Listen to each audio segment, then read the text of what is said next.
Hello friends, ഒരുപാട് പേരുടെ മെസ്സേജിനെല്ലാം ശേഷമാണ് ഞാനിപ്പോൾ ഈ ഒരു വീഡിയോ ചെയ്യുന്നത്. എന്നോട് ഒരുപാട് പേര് ചോദിച്ചൊരു വീഡിയോ ആണിത്. ജർമ്മനിയിൽ ഞാൻ എന്താണ് ചെയ്യുന്നത്, ഞാൻ എവിടെയാണ് ജർമ്മൻ ലാംഗ്വേജ് പഠിച്ചത്, എനിക്ക് എത്ര നാളെടുത്ത് പ്രോസസ്സിംഗ് ഒക്കെ ചെയ്ത് ഇവിടെ വരാനായിട്ട്, അങ്ങനെ ഒരുപാട് ക്വസ്റ്റ്യൻസ് എനിക്കിപ്പോൾ വന്നിട്ടുണ്ട്. അതിനെല്ലാം ഒരു ആൻസർ ആയിട്ടാണ് ഞാനിപ്പോൾ ഈ വീഡിയോ ചെയ്യുന്നത്. ഞാൻ ജർമ്മൻ പഠിച്ചത് എറണാകുളത്താണ്. First of all, German language Germany വരാനായിട്ട് വളരെ വളരെ വളരെ ഇമ്പോർട്ടൻ്റ് ആണ്. കാരണം ഇവിടെ ഞാൻ B2 കഴിഞ്ഞിട്ട് വന്നിട്ട് പോലും എനിക്കിവിടെ സംസാരിക്കാനും ഇവിടെ ആളുകൾ പറയുന്നത് മനസ്സിലാക്കാനും 2-3 months എടുത്തു. ശരിക്കും നന്നായിട്ട് ഞാൻ കഷ്ടപ്പെട്ടു. ആദ്യം വന്ന സമയം എനിക്ക് നല്ല ബുദ്ധിമുട്ടായിരുന്നു. ഇപ്പോഴും അതെ, എന്നാലും വന്ന സമയത്തേക്കാൾ ഇപ്പോൾ ഒരുപാട് ബെറ്ററായി. പക്ഷെ വന്ന സമയം ഞാൻ B2 പാസ്സായി വന്നിട്ട് പോലും എനിക്ക് ഭയങ്കര ബുദ്ധിമുട്ടായിരുന്നു. അതുകൊണ്ട് തന്നെ ഇങ്ങോട്ട് വരുമ്പോൾ ഞാൻ എപ്പോഴും എല്ലാവരോടും പറയും, അതായത് ചിലർ പറയും B1 വെച്ച് വരാം, എന്നിട്ട് ഇവിടെ വന്നിട്ട് നമുക്ക് B2 എഴുതാം, പാസ്സാവാം, അങ്ങനെയൊക്കെ. പക്ഷേ ഞാൻ എപ്പോഴും പ്രിഫർ ചെയ്യാം, നിങ്ങൾക്ക് ഓരോരുത്തർക്കും ഓരോരുത്തരുടെ ഒപ്പീനിയൻസ് ഉണ്ട്, ഓരോ ഏജൻസിയിൽ പല പല റിക്വയർമെന്റ്സ് ആണ്. പക്ഷേ ഞാൻ എപ്പോഴും പറയാം, നമ്മൾ നാട്ടിൽ നിന്ന് ഞാൻ B2 പഠിച്ചിട്ട് ഇങ്ങോട്ട് വരിക, അതായിരിക്കും എപ്പോഴും നല്ല ബെറ്റർ ആയിട്ടുള്ളൊരു ഓപ്ഷൻ. അതുപോലെ തന്നെയാണ് B2 എവിടെ പഠിക്കണം, അത് വളരെ ഒരു വലിയ കാര്യം തന്നെയാണ്. കാരണം നമ്മുടെ ബേസിക് ആണ് നമ്മുടെ ലാംഗ്വേജ് എന്നുള്ളത്. ജർമ്മനീനെ സംബന്ധിച്ചിടത്തോളം ഈ രാജ്യത്ത് എന്ത് ചെയ്യണമെങ്കിലും ജർമ്മൻ ലാംഗ്വേജ് വേണം. ചില ഡിഗ്രി അല്ലെങ്കിൽ മാസ്റ്റേഴ്സിനൊക്കെ വരുന്നവർക്ക് ഇവിടെ A1 A2 ഒക്കെ മതി. കാരണം അവർ പകുതി ഇംഗ്ലീഷിൽ, അല്ലെങ്കിൽ എനിക്ക് അറിയില്ല, എനിക്ക് ആ സൈഡിനെ കുറിച്ച് അറിയില്ല, ഞാൻ പറയുന്നില്ല, എന്തെങ്കിലും തെറ്റുണ്ടെങ്കിൽ സോറി അബൌട്ട് മാസ്റ്റേഴ്സ്, എനിക്കതിനെ കുറിച്ച് അറിയില്ല. പക്ഷെ ഞാൻ കേട്ടിട്ടുണ്ട് B1 അല്ലെങ്കിൽ A2 ഒക്കെ മതി മാസ്റ്റേഴ്സിൽ നിന്ന്. അങ്ങനെ വരുന്നവർക്ക് നമുക്ക് ഓക്കെ, നാട്ടിൽ നിന്ന് B1 കഴിഞ്ഞ് വന്നാലും പ്രശ്നമില്ല, അല്ലെങ്കിൽ A2 കഴിഞ്ഞ് വന്നാൽ പ്രശ്നമില്ല. പക്ഷേ ഫ്ലീഗെ ഹൗസ് ബിൽഡിങ്ങിലേക്കാണ് ഇപ്പോൾ കൂടുതൽ കുട്ടികൾ വരുന്നത്. എനിക്കിപ്പോൾ വന്നേക്കുന്ന പല മെസ്സേജസും ഫ്ലീഗെ ഹൗസ് ബിൽഡിങ്ങിലേക്ക് വരാനുള്ള കുട്ടികളുടെയാണ്. അവർക്ക് ഞാൻ പ്രിഫർ ചെയ്യുക എപ്പോഴും B2 നാട്ടിൽ നിന്ന് തന്നെ കംപ്ലീറ്റ് ചെയ്യുക, ഇങ്ങോട്ട് വരിക. അതുപോലെ തന്നെയാണ് ഏത് എക്സാം എഴുതണം, ലൈക്ക് ഗോയിത്തെ, ടെൽക്ക്, ECL, അങ്ങനെ 3 എക്സാംസ് ആണ് ജർമ്മൻ ലാംഗ്വേജിനുള്ളത്. I am saying right now only about language, German language. നമുക്ക് ജർമ്മനി വന്നിട്ടുള്ള കാര്യങ്ങൾ ഞാൻ പിന്നെ പറയാം. ഫസ്റ്റ് ഓഫ് ഓൾ ഏറ്റവും ഇമ്പോർട്ടൻ്റ് ആയിട്ടുള്ള കാര്യമാണ് ലാംഗ്വേജ്. ലാംഗ്വേജിൽ ഞാൻ എപ്പോഴും പ്രിഫർ ചെയ്യുന്നത് 3 എക്സാംസ് ഉള്ളത് ഗോയിത്തെ, ടെൽക്ക്, ECL. ഈ 3 എനിക്കറിയുന്നത്, ഇനിയും ഉണ്ടാകാം. എനിക്കറിയുന്ന 3 കാര്യങ്ങൾ ഇതാണ്. ഇതിൽ ഞാൻ എഴുതിയത് ഗോയിത്തെ ആണ്. കാരണം അതിനും ഒരു ഇമ്പോർട്ടൻറ്റ് കാരണമുണ്ട്. ഞാൻ പഠിച്ച ഇൻസ്റ്റിറ്റ്യൂട്ടിൽ ECL ആയിരുന്നു, അതെനിക്ക് അറിയില്ലായിരുന്നു. ഞാൻ B1 ആവുന്ന സമയത്താണ് ഇങ്ങനെ എക്സാംസിൻ്റെ കാര്യമൊക്കെ പറയുമ്പോഴാണ് ഇവർ ഞങ്ങളെ പഠിപ്പിച്ചത് ECL ആണെന്ന് പറഞ്ഞു. അതായത് B2 വരെ നമുക്ക് സെയിം ബേസിക് ആണ്, പക്ഷെ B2 പ്രിപ്പറേഷൻ അവർ ECL എക്സാമിനുള്ളത് തരുന്നതെന്ന് പറഞ്ഞു. അപ്പോഴാണ് ലൈക്ക് ECL എന്താണ്, ഗോയിത്തെ എന്താണെന്നുള്ള കാര്യത്തിൽ ഞാൻ റിസർച്ച് ചെയ്തപ്പോഴാണ് മിക്ക ജർമ്മൻസിൽ ഇവിടെ ഉള്ള ആളുകളെ ഞാൻ വിളിക്കുമ്പോൾ പലരും പറയുന്നത് നീ ഗോയിത്തെ എഴുതി വന്നാൽ മതി എന്നാണ് എന്നോട് പറഞ്ഞത്. കാരണം ഇവിടുത്തെ മിക്ക ഹോസ്പിറ്റലുകളിലെ റിക്വയർമെൻറ്റ്സിൽ ഗോയിത്തെ ബേസ്വൈ ആണ് എല്ലാവരും നോക്കുന്നത്. അതായത് ഞാനിവിടെ ഇപ്പം എൻ്റെ ഹോസ്പിറ്റലിൽ, എൻ്റെ ഫ്രണ്ടുള്ള ഹോസ്പിറ്റലിൽ, അങ്ങനെ 2-3 ഹോസ്പിറ്റലിലെ കാര്യങ്ങൾ അന്വേഷിച്ച് തന്നെയാണ് പറയുന്നത്. അവിടെ എല്ലാം നോക്കുന്നത് B2ൻ്റെ ഗോയിത്തെയാണ് അവർ നോക്കുന്നത്. സോ ടെൽക്കും ECLും എഴുതിയ വരാൻ പറ്റില്ല എന്നല്ല, പല കോഴ്സിനും പല പല എക്സാംസ് എഴുതാം, അത് പ്രശ്നമില്ല. ECL എഴുതി നഴ്സിംഗ് ചെയ്യുന്നവരുണ്ട്, ടെൽക്ക് എഴുതി വന്നവരുണ്ട്, എനിക്കറിയാം. പക്ഷേ ഐ പ്രിഫേർഡ് ഗോയിത്തെ ഈസ് ബെറ്റർ. അതുപോലെ തന്നെയാണ് ലാംഗ്വേജ് എവിടെ പഠിക്കുക എന്നുള്ളത്. ഗോയിറ്റയ്ക്ക് തന്നെ നാട്ടിൽ നമ്മുടെ കേരളത്തിൽ 2 ഇൻസ്റ്റിറ്റ്യൂട്ട് ഉണ്ട്, ഒരെണ്ണം കൊച്ചിയിലും ഒന്ന് ട്രിവാൻഡ്രത്തും. ബട്ട് എനിക്ക് 2ഇടത്തും പഠിച്ച എക്സ്പീരിയൻസ് ഇല്ല. അതുകൊണ്ട് തന്നെ ഞാൻ പറയുന്ന എക്സ്പീരിയൻസ് ചിലപ്പോൾ ശരിയാവാം, ചിലപ്പോൾ തെറ്റാവാം. സോ എനിക്ക് ആ 2 ഇൻസ്റ്റിറ്റ്യൂട്ടിൽ പഠിച്ച എക്സ്പീരിയൻസ് ഇല്ല. അവിടെ പഠിച്ചവർ പറഞ്ഞ ഞാൻ 2 പേരോട്, അതായത് ഗോയിത്തെ ട്രിവാൻഡ്രത്ത് പഠിക്കുന്നവരോടും കൊച്ചി പഠിക്കുന്നവരോടും ഞാൻ ചോദിച്ചറിഞ്ഞ എക്സ്പീരിയൻസ് എനിക്കുള്ളൂ. സോ ഞാൻ അതാണ് ഇവിടെ ഷെയർ ചെയ്യുന്നത്. നിങ്ങൾക്ക് ഇതിലും അറിയാവുന്ന ആളുകളുണ്ടാകാം, പക്ഷെ ഞാൻ ഇപ്പോൾ അറിഞ്ഞ കാര്യങ്ങളാണ് ഇവിടെ പറയുന്നത്. Kochi is better than Trivandrum, അങ്ങനെ ഞാൻ കേട്ടു. നിങ്ങൾക്ക് വേറെ ഒപ്പീനിയൻ കേൾക്കാം. ഓക്കെ, ഞാൻ കേട്ട ഒപ്പീനിയൻ ഇതാണ്, കൊച്ചിയാണ് കുറച്ചും കൂടിയും ബെറ്റർ പഠിക്കാനായിട്ട്. കുറച്ചും കൂടിയും കുട്ടികൾക്ക് ഒരുപാട് കാര്യങ്ങൾ അവിടെ നിന്ന് പ്രൊവൈഡ് ചെയ്യുന്നുണ്ട്, നോട്ട്സും അതെല്ലാം പ്രൊവൈഡ് ചെയ്യുന്നുണ്ടെന്ന് ഞാൻ അറിഞ്ഞു. സോ കൊച്ചിയും ട്രിവാൻഡ്രം നമുക്ക് സെൻറ്റേഴ്സ് ഉണ്ട്. പിന്നെയും എല്ലാവരും പറയുന്ന ഒരു മെയിൻ കാര്യം, കൊച്ചിയിൽ പഠിക്കുകയാണെങ്കിൽ ട്രിവാൻഡ്രത്ത് പഠിക്കുകയാണെങ്കിൽ 2 times അവർ സീറ്റ് എടുത്ത് കൊടുക്കും. നമുക്കറിയാം B2ൻ്റെ എക്സാമിന് സീറ്റ് എടുക്കാൻ തന്നെയാണ് നമുക്ക് ഏറ്റവും കൂടുതൽ ടൈം നമ്മൾ സ്പെൻഡ് ചെയ്യേണ്ടി വരുന്നത്. അപ്പോൾ കൊച്ചിയിലും ട്രിവാൻഡ്രത്തും പഠിക്കുമ്പോഴുള്ള ഗുണം, അല്ലെങ്കിൽ ഗോയിത്തയിലെ ഏത് ഇൻസ്റ്റിറ്റ്യൂട്ടിൽ പഠിക്കുമ്പോഴുള്ള ഗുണം, 2 times അവർ തന്നെ നമുക്ക് സീറ്റ് എടുത്തു തരും. എത്ര മൊഡ്യൂളാണോ നമുക്ക് എഴുതാൻ താല്പര്യമുള്ള അത്ര മൊഡ്യൂൾ അവർ എടുത്തു തരും. ലാംഗ്വേജ് ആണെങ്കിലും നിങ്ങൾ A1, A2, B1, B2 ഇങ്ങനെ 4 നമുക്ക് സ്ട്രീംസ് ഉണ്ട്. അതായത് German language begin with A1, അത് കഴിഞ്ഞ് നമ്മൾ B2 വരെ ഉണ്ട് നമ്മുടെ ക്ലാസ്. അതിൽ ഏറ്റവും ഇമ്പോർട്ടൻ്റ് എന്നുള്ള ഒരു ലെവലില്ല. എല്ലാ ലെവലും വളരെ വളരെ വളരെ ഇമ്പോർട്ടൻ്റ് ആണ്. കാരണം A1 ഇല്ലെങ്കിൽ A2ലേക്ക് പോയിട്ട് കാര്യമില്ല, A2 ഇല്ലാതെ പിന്നെ B1ൽ പോയിട്ട് ഒട്ടും കാര്യമില്ല, B1 ഇല്ലാതെ പിന്നെ ഒരു കാര്യമില്ല. ആ അവസ്ഥയാണ് നമ്മുടെ ലാംഗ്വേജിൻ്റെ. അതുകൊണ്ട് തന്നെ ലാംഗ്വേജ് നിങ്ങൾ A1 അല്ലേ ആയുള്ളൂ, കുറച്ചും കൂടി A2, B1 ഒക്കെ ആകുമ്പോൾ പഠിക്കാം എന്നൊന്നും ഓർത്തിരിക്കരുത്. ആദ്യം തൊട്ട് തന്നെ നന്നായിട്ട് പഠിക്കുക. സ്പീക്കിങ്, ഷ്രൈബൻ, റൈറ്റിങ് എല്ലാത്തിലും നന്നായിട്ട് തന്നെ നമ്മൾ പ്രാക്ടീസ് ചെയ്യുക. സ്പീക്കിംഗ് ആണ് എസ്പെഷ്യലി. കാരണം ഇവിടെ വന്നു കഴിയുമ്പോൾ നമ്മളെ നാട്ടിൽ സംസാരിക്കുന്ന ആ ഒരു ജർമ്മൻ ആയിരിക്കില്ല. അറ്റ്ലീസ്റ്റ് അതെങ്കിലും നമുക്ക് അറിഞ്ഞിരിക്കണം. അത് വളരെ വളരെ ഇമ്പോർട്ടൻ്റ് ആണ്. ഇവിടെ ഇപ്പം ഞാൻ വന്നിട്ട് 10 months ആവാറായി. ഈ 10 months നമ്മൾ നാട്ടിൽ നിന്ന് പഠിച്ച് കുറച്ചെങ്കിലും ഒരു അറിവുള്ളത് കൊണ്ടാണ് ഞങ്ങൾക്ക് വന്ന സമയത്ത് ഇവിടെ പിടിച്ചു നിൽക്കാൻ പറ്റുന്നത്. അതുകൊണ്ട് തന്നെ ലാംഗ്വേജ് നിങ്ങൾ പഠിക്കുന്ന A1 തൊട്ട് ലെവൽ ഉണ്ടെങ്കിൽ ആ A1 തൊട്ട് തന്നെ നിങ്ങൾ നന്നായിട്ട് തന്നെ മാക്സിമം എഫേർട്ട് എടുത്ത് തന്നെ ലാംഗ്വേജ് പഠിക്കുക. കാരണം നമുക്ക് ഈ ഒരു രാജ്യത്തേക്ക് വരുമ്പോൾ ഇവിടെ വേണ്ട ഏറ്റവും വലിയ കാര്യമാണ് ലാംഗ്വേജ്. ഇവിടെ ഒരു ഷോപ്പിൽ പോയാലും അല്ലെങ്കിൽ ഇപ്പോൾ ഇവിടെ പുറത്തേക്ക് ഇറങ്ങിയാലും ഇവിടെ ഉള്ളവർ ഇംഗ്ലീഷ് സംസാരിക്കില്ല. അവർക്കറിയായിരിക്കാം, ബട്ട് അവർ നമ്മുടെ അടുത്ത് സംസാരിക്കുക എപ്പോഴും ഇവരുടെ ഇവിടുത്തെ ജനറൽ ലാംഗ്വേജ് ജർമ്മൻ ലാംഗ്വേജ് ആണ്. സോ ദാറ്റ് നമ്മൾ അത് ഇമ്പോർട്ടൻ്റ് ആയിട്ടും പഠിച്ചിരിക്കണം. പിന്നെ ഞാൻ ജർമ്മൻ ലാംഗ്വേജ് പഠിച്ചത് എറണാകുളത്താണ്, കാക്കനാടുള്ള എനേബിൾ ഇൻസ്റ്റിറ്റ്യൂട്ടിലാണ്. അവിടുത്തെ ക്ലാസ് എല്ലാം ഞാൻ പഠിച്ച സമയത്തെ ക്ലാസ് എനിക്ക് വളരെ നല്ലതായിരുന്നു. ഇപ്പോഴത്തെ എനിക്കറിയില്ല. I am thinking about my classes. അതിന് ശേഷം ഞാൻ അവിടെ B1 കഴിഞ്ഞു. B1 കഴിഞ്ഞപ്പോഴാണ് ഞാൻ പറഞ്ഞത് ECLന്റെ മോഡലായിരുന്നു അന്ന്. സോ എനിക്ക് അവിടെ കണ്ടിന്യൂ ചെയ്യാൻ താല്പര്യമില്ലായിരുന്നു. അങ്ങനെ ഞാൻ അവിടെ നിന്ന് ക്വിറ്റ് ചെയ്തിട്ട് ഞാൻ എന്ത് ചെയ്തു, IRS കോട്ടയം, എൻ്റെ നാട് കോട്ടയത്താണ്. അപ്പം എനിക്ക് ഇനി ട്രാവൽ ചെയ്യാൻ, എറണാകുളത്ത് പഠിച്ചുകൊണ്ട് തന്നെ എനിക്ക് ഇനി ട്രാവൽ ചെയ്യാൻ താല്പര്യമില്ല എന്ന് പറഞ്ഞുകൊണ്ട് തന്നെ വീടിൻ്റെ കോട്ടയത്ത് തന്നെയുള്ള IRS എന്ന് പറയുന്ന ഇൻസ്റ്റിറ്റ്യൂട്ടിൽ തന്നെ ചേർത്തു. ഞാൻ അവിടെ B2 എൻ്റെ കംപ്ലീറ്റ് ചെയ്തു. ഞാൻ അവിടെ B2 മാത്രമേ പഠിച്ചിട്ടുള്ളൂ. അതുകൊണ്ട് അന്ന് എന്നെ പഠിപ്പിച്ച ടീച്ചേഴ്സ് ആരും അവിടെ ഇപ്പം ഇല്ല. എല്ലാവരും ഇപ്പോൾ ജർമ്മനിയിലാണ്. IRSലാണ് ഞാൻ B2 കംപ്ലീറ്റ് ചെയ്തത്. അതിനുശേഷം ഞാൻ B2 കഴിഞ്ഞതിന് ശേഷം ഇടുക്കിയിലുള്ള മരിയൻ അക്കാഡമി എന്ന് പറയുന്ന ഒരു ഇൻസ്റ്റിറ്റ്യൂട്ടിൽ ഞാൻ B2 പ്രിപ്പറേഷന് വേണ്ടി ഞാൻ ചേർന്നു. ഇതൊരിക്കലും ഒരു പ്രമോഷനോ അല്ലെങ്കിൽ ഒന്നുമല്ല. കാരണം എനിക്കിപ്പോൾ പ്രമോഷൻ ചെയ്യാൻ മാത്രം ഞാൻ വലിയ ആളൊന്നുമല്ല. അങ്ങനെ ഒരിക്കലും ചിന്തിക്കുകയും ചെയ്യരുത്. ഞാൻ എൻ്റെ എക്സ്പീരിയൻസ് മാത്രമാണ് പറയുന്നത്. അതുകൊണ്ട് തന്നെ പകുതിയിൽ എന്തെങ്കിലുമൊക്കെ തെറ്റുകൾ ഉണ്ടാവാം. എൻ്റെ എക്സ്പീരിയൻസ് ആണ് ഞാൻ ഈ പറയുന്നത്. എൻ്റെ ഒരു എക്സ്പീരിയൻസിൽ ഞാൻ B2 പ്രിപ്പറേഷൻ ഞാൻ ചെയ്ത ഏറ്റവും നല്ലൊരു എക്സ്പീരിയൻസ് ആയിരുന്നു അത്. ഞാൻ പ്രിപ്പറേഷൻ ചെയ്തത് മരിയനിലായിരുന്നു. എനിക്ക് തോന്നിയൊരു കാര്യം, അവിടെ നമ്മൾ ചെയ്യുന്ന ഓരോരോ മിസ്റ്റേക്സ്, അതായത് എനിക്ക് റൈറ്റിങ്ങിലായിരുന്നു ഞാൻ ആദ്യം അവിടെ പ്രിപ്പറേഷൻ ചെയ്തത്. റൈറ്റിങ്ങിലാണെങ്കിൽ പോലും ഓരോ നോട്ട്സും ഓരോരോ മിസ്റ്റേക്സും, അതെന്താണ് പ്രശ്നം, എന്താണ് നീ അവിടെ ഇംപ്രൂവ് ചെയ്യേണ്ടത് എന്നൊക്കെ പറഞ്ഞ് എത്ര നോട്ട്സ് അയച്ചു കൊടുത്താലും അത് കൊറിഗേറും ചെയ്യും. ഞാൻ ഓൺലൈനാണ് ക്ലാസ് ഉണ്ടായിരുന്നത്. ഓഫ്ലൈൻ ക്ലാസ്സസും ഉണ്ട് അവിടെ അവൈലബിൾ ആണ്. ഓൺലൈൻ ക്ലാസ് ചെയ്തപ്പോഴാണെങ്കിൽ പോലും എനിക്ക് നല്ലൊരു എക്സ്പീരിയൻസ് തന്നെയായിരുന്നു അവിടെ നിന്ന് കിട്ടിയത്. കാരണം ശരിക്കും എനിക്ക് നന്നായിട്ട് ഹെൽപ്പ് ചെയ്തു. അതുപോലെ തന്നെ നമ്മുടെ എഫേർട്ട് വളരെ വലിയ ഇമ്പോർട്ടൻ്റ് ആണ്.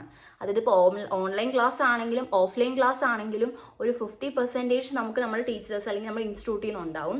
ബാലൻസ് 50% നമ്മൾ നമ്മുടെ കയ്യിൽ നിന്ന് ഇട്ടാൽ മാത്രമേ നമുക്ക് ഈ ഒരു എക്സാം പാസ്സാവാൻ പറ്റുള്ളൂ. കാരണം ഒരു ലാംഗ്വേജ് ആണ് നമ്മൾ പഠിക്കുന്നത്. ഇതൊരു സബ്ജക്റ്റോ ഒന്നുമല്ല. ഒരു പുതിയ ലാംഗ്വേജ് പഠിക്കുക, അതിൻ്റെ ബേസിക്സ് കാര്യങ്ങൾ തൊട്ടേ പഠിക്കുക, അത് കുറച്ചധികം ബുദ്ധിമുട്ടുള്ള കാര്യം തന്നെയാണ്. ഒരിക്കലും അത് സിമ്പിളാണെന്ന് ഞാൻ ആരോടും പറയില്ല. കാരണം എനിക്ക് പറ്റിയ അബദ്ധം, ഞാൻ ഇത് ചേരുമ്പോൾ എല്ലാവരും എന്നോട് പറഞ്ഞു, ലാംഗ്വേജ് സോ സിമ്പിൾ, ജർമ്മനൊക്കെ നമുക്ക് വേഗം പഠിക്കാൻ പറ്റുന്നതായിരുന്നു.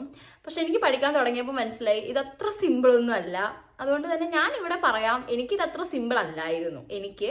അതുകൊണ്ട് തന്നെ എനിക്ക് പറയാൻ പറ്റുന്നൊരു എക്സ്പീരിയൻസ് അത് തന്നെയാണ്. നിങ്ങൾ പഠിക്കുക, അതായത് ബേസിക്സ് കാര്യങ്ങൾ തൊട്ട് ഗ്രാമർ ആണെങ്കിലും വൊക്കാബുലറി ആണെങ്കിലും എല്ലാം നിങ്ങൾ പഠിക്കുക. നിങ്ങൾക്ക് ഗ്രാമർ എന്തെങ്കിലും ഹെൽപ്പ് വേണോ അല്ലെങ്കിൽ വൊക്കാബുലറീസ് വേണമെങ്കിൽ നിങ്ങൾ ജസ്റ്റ് ഒരു കമൻറ്റോ അല്ലെങ്കിൽ എന്തെങ്കിലും DM-ൽ എനിക്ക് മെസ്സേജ് അയക്കുകയോ ചെയ്യുക. എനിക്ക് എക്സാം പാസ്സാവാൻ വേണ്ടി എന്നെ ഹെൽപ്പ് ചെയ്ത ഒരുപാട് PDFs എൻ്റെ കയ്യിലുണ്ട്. ഞാൻ നിങ്ങൾക്ക് അത് വേണമെങ്കിൽ ഷെയർ ചെയ്ത് തരാം. അതുപോലെ തന്നെയാണ് സ്പീക്കിങ്ങിൻ്റെ ടോപ്പിക്സ്, റൈറ്റിംഗ് നോട്ട്സ്, അതായത് എൻ്റെ ഓൺ നോട്ട്സ് ഉണ്ട് അല്ലെങ്കിൽ വേറെ നോട്ട്സ് ഉണ്ട്. അങ്ങനെ ഏതെങ്കിലുമൊക്കെ നോട്ട്സും അല്ലെങ്കിൽ എന്തെങ്കിലുമൊക്കെ നിങ്ങൾക്ക് ഹെൽപ്ഫുൾ ആവുന്ന എന്തെങ്കിലുമൊക്കെ വേണമെങ്കിൽ നിങ്ങൾക്ക് മെസ്സേജ് അയക്കാം ഡയറക്റ്റ് ആയിട്ട്, അല്ലെങ്കിൽ നിങ്ങൾക്ക് കമൻറ്റ് ചെയ്യാം. ഞാൻ നിങ്ങൾക്ക് അത് അയച്ചു തരാം, അതൊന്നും പ്രശ്നമില്ല. എന്നാലും എനിക്ക് കുറച്ചു അധികം മെസ്സേജ് വന്നു. പിന്നെയാണ് ലാംഗ്വേജ് പഠിക്കാൻ ഇൻസ്റ്റിറ്റ്യൂട്ട്സ്. അപ്പം ഞാൻ ഈ പറയുന്ന ഞാൻ സജസ്റ്റ് ചെയ്യുന്ന ഒരു ഇൻസ്റ്റിറ്റ്യൂട്ടാണ് ഈ മരിയൻ. ഇടുക്കിയിലാണ് Marian institute. എൻ്റെ എക്സ്പീരിയൻസിൽ നിന്നാണ് എൻ്റെ എക്സ്പീരിയൻസിൽ നിന്ന് മാത്രമാണ് ഞാൻ ഈ ഇൻസ്റ്റിറ്റ്യൂട്ട് പ്രിഫർ ചെയ്യുന്നത്, മരിയൻ. ദെൻ അനദർ ഇൻസ്റ്റിറ്റ്യൂട്ട് ഞാൻ പറയുന്നത് കൊച്ചിയാണ്. കൊച്ചിയിലെ ഗോയ്തെ ഇൻസ്റ്റിറ്റ്യൂട്ട് ആണ്. അതും ഞാൻ എക്സ്പീരിയൻസ് എനിക്കില്ല, പക്ഷെ എക്സ്പീരിയൻസ് ഉള്ളവരോട് ചോദിച്ചിട്ടാണ് ഞാൻ കൊച്ചി ഗോയ്തെ പ്രിഫർ ചെയ്യുന്നത്. ദെൻ പിന്നെ നമുക്ക് നാട്ടിൽ ഒരുപാട് ഓപ്ഷൻസ് ഉണ്ട്. ഒരുപാട് നല്ല ടീച്ചേഴ്സും നല്ല ക്ലാസ്സസ് കൊടുക്കുന്ന ഒരുപാട് ഇൻസ്റ്റിറ്റ്യൂട്ട് ഉണ്ട്. അതിനെക്കുറിച്ച് നിങ്ങൾക്ക് കൂടുതൽ അറിയണം അല്ലെങ്കിൽ വേറെയും ഇൻസ്റ്റിറ്റ്യൂട്ട്സ് വേണമെങ്കിൽ നിങ്ങൾക്ക് പറയാം. ഞാൻ ഇപ്പം ഈ പറയുന്ന 2 എണ്ണം നിങ്ങൾക്ക് ഷുവർ എൻ്റെ ഒരു ഇതിൽ നിങ്ങൾക്ക് ഇങ്ങോട്ട് വരുന്ന ഏജൻസികൾ നമുക്കറിയാം. ഇന്ന് നാട്ടിൽ ഒരുപാട് ഏജൻസീസ് ഉണ്ട്.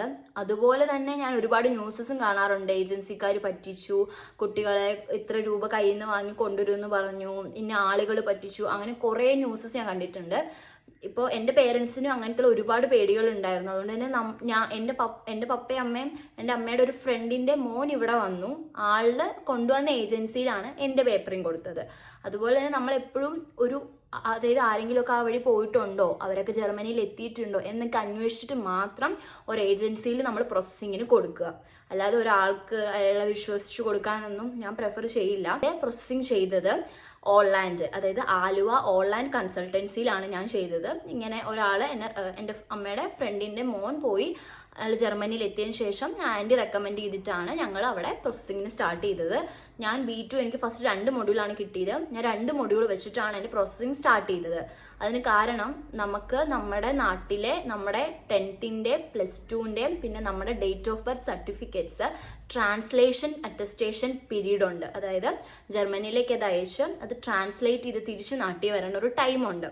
അതിന് നമുക്ക് കുറച്ചധികം ടൈം എടുക്കും. അതുകൊണ്ട് തന്നെ നമ്മൾ എപ്പോഴും കുറച്ച് മുൻപായിട്ട്, അതായത് നമുക്കൊരു എക്സാം ഒക്കെ കഴിഞ്ഞ് 2 or 3 മൊഡ്യൂൾ കിട്ടുമ്പോൾ നമുക്കത് സ്റ്റാർട്ട് ചെയ്യാം. അത് സ്റ്റാർട്ട് ചെയ്യുകയാണെങ്കിൽ പിന്നെ നമുക്ക് ആ ഒരു പ്രോസസ്സിങ്ങിന് ഒരുപാട് ലാങ് ആവില്ല. അതുകൊണ്ടാണ് ഞങ്ങൾ ആദ്യം അത് തന്നെ ചെയ്തത്. അതിനുശേഷം എനിക്ക് അടുത്ത 2 മൊഡ്യൂൾ കിട്ടാൻ അപ്പോൾ എനിക്ക് ടൈം ഉണ്ടായി, കുറച്ച് ടൈം എടുത്തു. അതിനുശേഷം അതുകൊണ്ട് കിട്ടിയിട്ട് ഞാൻ വിസയ്ക്ക് അപ്ലൈ ചെയ്യുമായിരുന്നു കിട്ടിയത്. എനിക്ക് ദൈവം സഹായിച്ച് റിജക്ഷൻ ഒന്നും കിട്ടിയില്ല. ഫസ്റ്റ് ഇതിൽ തന്നെ എനിക്ക് വിസ കിട്ടി. എനിക്ക് വിസയുടെ ഇൻ്റർവ്യൂ ഒക്കെ കൊച്ചി തന്നെയായിരുന്നു. എനിക്ക് ഏജൻസിയിൽ ഏറ്റവും വലിയൊരു പോസിറ്റീവ് കാര്യം അത് തന്നെയാണ്. ഈച്ച് ആൻഡ് എവറിത്തിങ് നമ്മളെ അറിയിക്കും. അതായത് ഇപ്പം എന്തൊക്കെ ചെയ്തു, ഇപ്പം പ്രോസസ്സിങ്ങിലാണോ, അതെന്താ എൻ്റെ പേപ്പറിൽ നിന്ന് എനിക്ക് വരുമോ, അങ്ങനെയുള്ള കാര്യങ്ങൾ ഈച്ച് ആൻഡ് എവറിത്തിങ് എൻ്റെ കോർഡിനേറ്റേഴ്സ് നമ്മളെ അറിയിച്ചുകൊണ്ടിരിക്കും. പിന്നെ എന്തൊരു ഡൗട്ട് നമുക്കറിയാം, നമുക്ക് ഇതിനെക്കുറിച്ച് വലിയ അറിവില്ല അല്ലെങ്കിൽ നമുക്ക് ഇതിനെക്കുറിച്ച് ആരോടും എപ്പോഴും ചോദിക്കാനൊന്നും പറ്റില്ല. നമുക്ക് ഏത് സമയത്ത് വിളിച്ച് അവരോടും നമുക്ക് ചോദിക്കാം. അതായത് ഇപ്പം എന്തായി, എന്തൊക്കെ ഇനി ചെയ്യണം, അല്ലെങ്കിൽ നമുക്ക് ക്യാഷ് അറേഞ്ച് ചെയ്യാനാണ് ഏറ്റവും വലിയൊരു നമുക്ക് ടൈം വേണ്ടത്. അതൊക്കെ അപ്പോൾ അവർ ആദ്യം തന്നെ നമുക്ക് പറയും നമ്മൾ ഏത് മന്താണ് ഇത്ര, നമുക്ക് ക്വാർട്ടർ ആയിട്ട് എമൗണ്ട് കൊടുക്കണമെങ്കിൽ ഏത് സമയത്ത് എത്ര കൊടുക്കണം, അത് കഴിഞ്ഞ് പേപ്പർ പ്രോസസ്സിങ് കഴിയുമ്പോൾ എത്ര കൊടുക്കണം, ഇതൊക്കെ അവർ ഡീറ്റെയിൽ ആയിട്ട് തന്നെ നമുക്ക് പറഞ്ഞു തരും. അത് ഏറ്റവും വലിയൊരു പ്ലസ് പോയിന്റ് ആയിട്ട് എനിക്ക് ആ ഏജൻസിയുടെ തോന്നിയത്. ഒരുപാട് നല്ല ഏജൻസികൾ നാട്ടിലുണ്ട്. സോ നിങ്ങൾക്ക് എക്സ്പീരിയൻസ് ഉള്ളവരോട് ചോദിച്ച് നല്ല ട്രസ്റ്റ് വർത്തി ആയിട്ടുള്ള ഏജൻസി തന്നെ കൊടുക്കുക. ഞാൻ റെക്കമെൻഡ് ചെയ്യുന്ന ഒരു ഏജൻസിയാണ് ഓൺലൈൻ കൺസൾട്ടൻസി ആലുവ.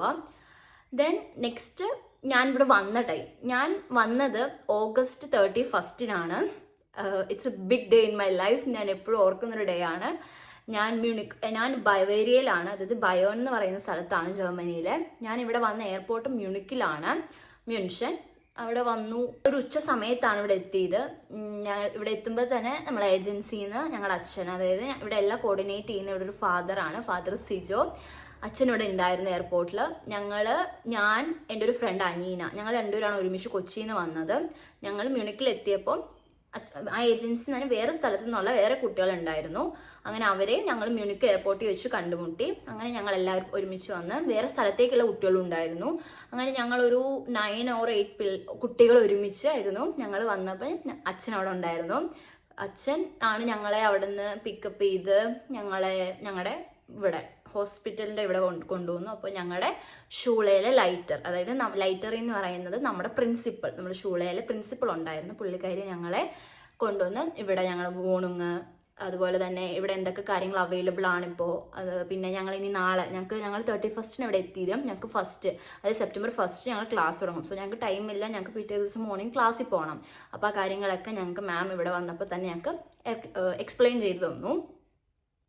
പിന്നെ എനിക്ക് ഇപ്പോൾ ഇവിടെ പറയണം, കാരണം ഇത് എനിക്കൊരു ബെസ്റ്റ് ഓപ്ഷൻ തന്നെയാണ് ഇപ്പോൾ എനിക്ക് അതിന് പറയാനായിട്ട്. കാരണം അച്ഛനെ കുറിച്ചാണ്, ഫാദർ സിജോ.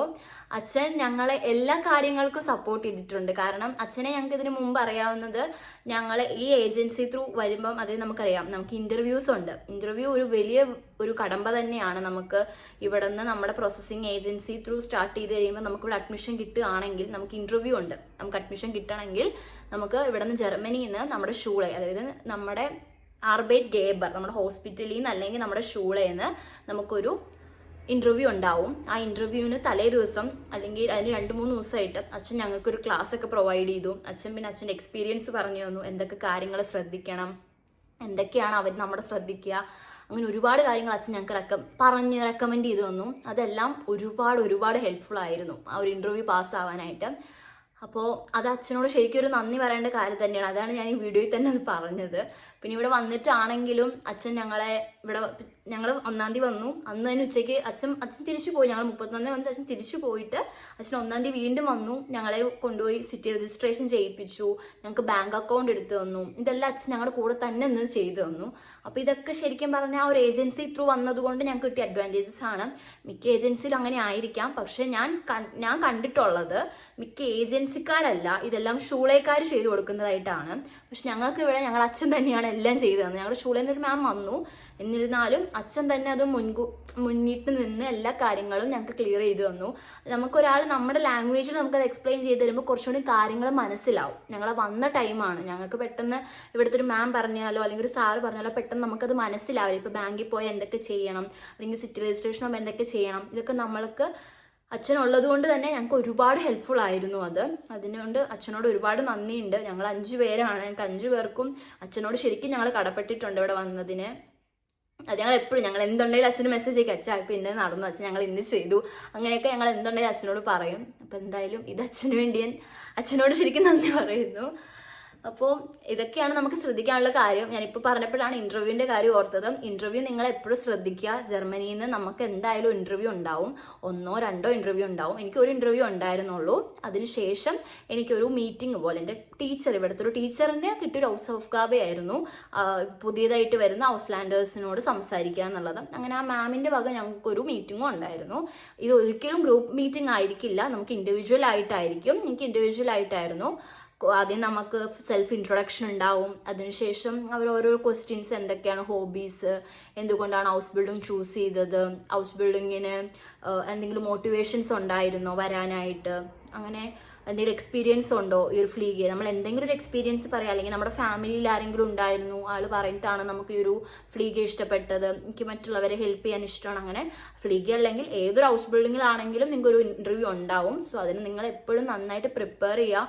നിങ്ങൾക്ക് നല്ലൊരു സ്പ്രാഹമുണ്ട്, അല്ലെങ്കിൽ നിങ്ങൾക്ക് അവർ പറയുന്ന കാര്യങ്ങൾ മനസ്സിലാവുന്നുണ്ടെന്ന് കേൾക്കുമ്പോൾ തന്നെ അവരതിൽ ശരിക്കും ഇംപ്രസ്ഡ് ആവും. ഓക്കെ, അതുകൊണ്ട് തന്നെ എപ്പോഴും കാര്യങ്ങൾ ശ്രദ്ധിക്കുക. ഇതാണ് ഏറ്റവും ഇമ്പോർട്ടൻറ്റ് കാര്യം. ഇന്റർവ്യൂ ഇങ്ങോട്ട് വരുമ്പോൾ നിങ്ങൾക്ക് വളരെ ഇമ്പോർട്ടൻ്റ് ആയിരിക്കും. അപ്പോൾ ഇങ്ങോട്ട് വരാൻ നിൽക്കുന്ന കുട്ടികളാണെങ്കിലും ഇപ്പോൾ ലാംഗ്വേജ് പഠിക്കാൻ പോകുന്ന കുട്ടികളാണെങ്കിലും ഞാൻ എപ്പോഴും പറയാം, നമ്മൾ ഫസ്റ്റ് ആ ഒരു ലെവൽ തൊട്ട് തന്നെ നന്നായിട്ട് പഠിക്കുക, നല്ല ഏജൻസി തന്നെ ചൂസ് ചെയ്യുക, നല്ല ഒരു ജർമ്മൻ ഇൻസ്റ്റിറ്റ്യൂട്ട് തന്നെ ചൂസ് ചെയ്യുക. നമ്മൾ മറ്റുള്ളവരുടെ എക്സ്പീരിയൻസിൽ നിന്ന് തന്നെ നമ്മൾ മനസ്സിലാക്കുക. അതായത് അവിടെ പഠിച്ച കുട്ടികളോട് ചോദിക്കുക, ക്ലാസ് ഒക്കെ നല്ലതായിരുന്നോ, അല്ലെങ്കിൽ എന്തെങ്കിലുമൊക്കെ പ്രശ്നങ്ങളുണ്ടോ എന്നൊക്കെ നമ്മൾ ചോദിച്ച് അറിഞ്ഞിട്ട് മാത്രം ഒരു ഇൻസ്റ്റിറ്റ്യൂട്ടിൽ ചേരുക. പിന്നെ ഞാൻ പ്രിഫർ ചെയ്യുന്നത് ഒരു institute Goethe Kochi and another is Marian academy. ഞാൻ മരിയൻ അക്കാഡമിയുടെ കൊച്ചി നിങ്ങൾക്ക് ജസ്റ്റ് ഗൂഗിൾ ചെയ്യുക, രണ്ടും ഗൂഗിൾ ചെയ്താൽ കിട്ടും. മരിയൻ അക്കാഡമിയുടെ ഡീറ്റെയിൽസ് ഞാൻ എൻ്റെ വീഡിയോയിൽ തന്നെ കൊടുക്കാം. നിങ്ങൾക്ക് താല്പര്യം ഉണ്ടെങ്കിൽ ജസ്റ്റ് കോൺടാക്ട്.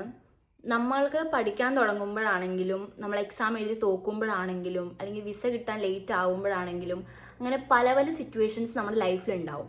ആ ഓരോ സിറ്റുവേഷനിലും നിങ്ങൾ ഡീമോട്ടീവ് ചെയ്യാനായിട്ട് ഒരുപാട് ആളുകളുണ്ടാവും, എ ലോട്ട് ഓഫ് പീപ്പിൾ. നമ്മളെ സപ്പോർട്ട് ചെയ്യാൻ ഒരാളുള്ളെങ്കിൽ നമ്മളെ ഡീമോട്ടീവ് ചെയ്യാനായിട്ട് 10-20 ആളുകളുണ്ടാവും. എൻ്റെ എക്സ്പീരിയൻസിൽ നിന്ന് പറയുന്നതാണ്.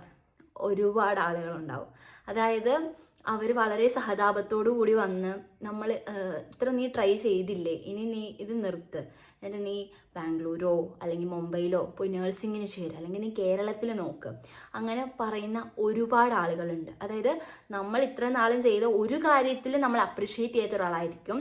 നമ്മൾക്ക് ആ ഒരു ഡ്രോപ്പ് സംഭവിക്കുമ്പോൾ നമ്മളെ ഉപദേശിക്കാനും അല്ലെങ്കിൽ അവർക്ക് അറിയാവുന്ന കാര്യങ്ങൾ പറഞ്ഞു തരാനും ഒക്കെ അവർക്ക് ഭയങ്കര ഇൻട്രസ്റ്റ് ആയിരിക്കും. സോ നിങ്ങൾ അതിലൊന്നും ചെവി കോർക്കാതിരിക്കുക. ഓക്കെ, ഒരുപാട്, അതായത് നമ്മുടെ നാട്ടിൽ നിന്നുള്ളവരാവാം, കസിൻസ് ആവാം, ഫ്രണ്ട്സ് ആവാം, നമ്മുടെ കൂടെ നിൽക്കുന്നവർ വളരെ കുറവായിരിക്കും. പക്ഷേ അതൊന്നും നമ്മൾ ശ്രദ്ധിക്കണ്ട. നമ്മൾ ലാംഗ്വേജ് പഠിക്കാൻ തുടങ്ങിയിട്ടുണ്ടെങ്കിൽ അത് പഠിക്കുക, അതിൽ നമ്മൾ തോക്കും. ഞാൻ എക്സാംസ് തോറ്റിട്ടുണ്ട്. ഞാൻ ഷ്രൈബൻ സ്പ്രഹനാണ് എന്നെ ഏറ്റവും കൂടുതൽ തോറ്റിട്ടുള്ളത്. നമ്മൾ ആ തോറ്റിട്ടുണ്ടെങ്കിൽ അടുത്ത എക്സാം സീറ്റ് എടുക്കുക, എഴുതുക, ദെൻ വീണ്ടും സീറ്റ് എടുക്കുക, എഴുതുക. അതാണ് നമുക്ക് ചെയ്യാൻ പറ്റുള്ളൂ. അല്ലാതെ 2 പ്രാവശ്യം എഴുതി ഇനി കിട്ടില്ല എന്ന് പറയുന്ന ഒരുപാട് പേര് ഞാൻ കണ്ടിട്ടുണ്ട്. അങ്ങനെയല്ല, നമുക്ക് കിട്ടും. എന്തായാലും ഒരു ദിവസം നമുക്ക് കിട്ടിയിരിക്കും. അത് സമയം പോവും എന്ന് പറയുന്നത് ഓക്കെ, ശരിയാണ്. അതിനാണ് ഞാൻ പറയുന്നത്, എപ്പോഴും നമ്മൾ ആ ഒരു A1 ലെവൽ തൊട്ട് തന്നെ നന്നായി പഠിച്ചു കഴിഞ്ഞാൽ B2 നമുക്ക് എന്തായാലും പാസ്സാവാൻ പറ്റും. അതുപോലെ തന്നെയാണ് നല്ല ഒരു പാസിംഗ് റേറ്റ് ഉള്ള സെൻറ്റേഴ്സ് നോക്കി തന്നെ ആദ്യം എക്സാം എഴുതുക. അതായത് ഒട്ടും പാസിംഗ് റേറ്റ് ഇല്ലാത്ത സെൻറ്റേഴ്സിന് പെട്ടെന്ന് സീറ്റ് അവൈലബിൾ ആയിരിക്കും. അങ്ങനെ നോക്കാതെ എപ്പോഴും കുറച്ചും കൂടി പാസിംഗ് റേറ്റ് ഉള്ള സെൻറ്റേഴ്സ് നോക്കിയിട്ട് എക്സാം എഴുതുക. എക്സാം സെൻറ്റേഴ്സിനെ കുറിച്ചും എക്സാം എടുത്ത് കൊടുക്കുന്നതിനെ കുറിച്ചും എനിക്കിപ്പോൾ അറിയില്ല ശരിക്കും. ഞാൻ എക്സാം എഴുതി പാസ്സായത് ചെന്നൈയിൽ നിന്നാണ്. ചെന്നൈയിൽ നല്ല ഒരു പാസിംഗ് റേറ്റ് ഉണ്ടായിരുന്നു ഞാൻ എഴുതിയ സമയത്ത്. പിന്നെ ഞാൻ പാസ്സായത് ട്രിവാൻഡ്രത്ത് നിന്നുമാണ്. അപ്പം ഈ 2 സെൻറ്റേഴ്സിൽ നിന്നുമാണ് ഞാൻ പാസ്സായത്. സോ ഇപ്പോഴത്തെ കാര്യം എനിക്ക് അറിയില്ല. ഐ ഹോപ്പ് ഇപ്പോഴും ചെന്നൈയിൽ പാസിംഗ് റേറ്റ് ഉണ്ടെന്ന് തോന്നുന്നു. കൊച്ചി ട്രിവാൻഡ്രം ഇപ്പോൾ കുറച്ച് ടഫാണെന്ന് ഞാൻ കേട്ടിട്ടുണ്ട്, എനിക്കറിയില്ല. ദെൻ തന്നെ നന്നായി പ്രാർത്ഥിക്കുക, നന്നായി പഠിക്കുക, അങ്ങനെ ഒരുപാട് കാര്യങ്ങളുണ്ട്. നിങ്ങൾക്ക് എന്തൊരു ഹെൽപ്പ് വേണമെങ്കിലും നിങ്ങൾക്ക് എന്നെ കോൺടാക്ട് ചെയ്യാം, എനിക്ക് മെസ്സേജ് അയക്കാം, ഒരു പ്രശ്നവും ഇല്ല. എന്ത് ഹെൽപ്പ് വേണമെങ്കിലും ഞാൻ ചെയ്യാം. ഓക്കെ, അപ്പോൾ എനിക്ക് ഇത്രയും കാര്യങ്ങളൊക്കെയാണ് ഈ വീഡിയോയിൽ പറയാനുള്ളത്. ഇതിലും ക്ലിയർ ആയിട്ടില്ല അഥവാ എന്തെങ്കിലുമൊക്കെ ഡൗട്ട് ഉണ്ട് എന്നുള്ള കുട്ടികളാണെങ്കിൽ എനിക്ക് മെസ്സേജ് അയക്കാം. ഇത്രേ ഉള്ളൂ. എന്തായാലും ഒരുപാട് thank you. See you later. Ciao, choose.